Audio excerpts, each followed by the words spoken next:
This is Corinna Smith, and when she found out that her husband of 38 years sexually assaulted her children when they were children, she took his life in one of the worst ways.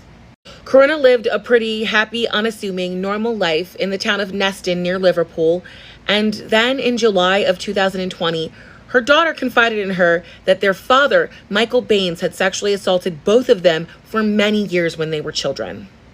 Worse than finding out that your kids had been assaulted by your husband, Corinna also realized that the reason why her son had been so troubled his entire life was because of this abuse, and the same reason why he had taken his own life in 2007 when he was only 25 years old. Just before her son, Craig, died, he had told her that there was a man who had harmed him when he was a child, but he never told her who.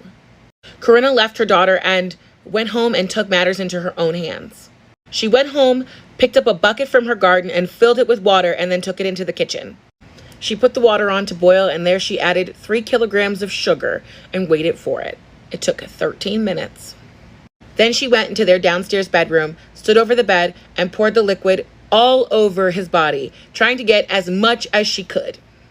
As opposed to add insult to injury, she didn't even call the police. She actually walked down the street to a neighbor who lived 9 doors away and told that person, "I hurt him really bad. I think I killed him."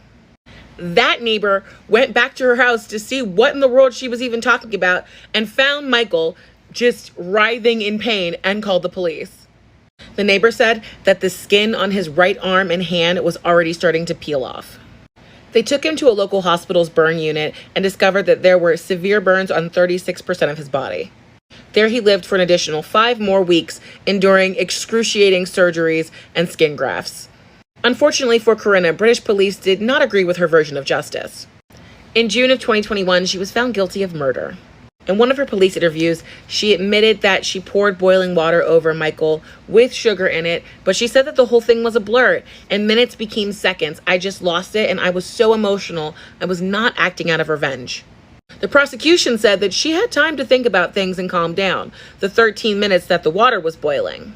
Because she added sugar to the boiling water, it created a very viscous, sticky liquid that was exceptionally hard to remove from his skin, causing more damage and proving that Corinna wanted to hurt him. Then they said she wasted time and didn't call emergency services, which is ultimately why he might have died.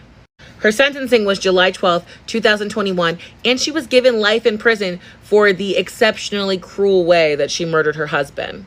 I guess the only silver lining is that they did take pity on her, and she will be eligible for parole in 12 years instead of 40.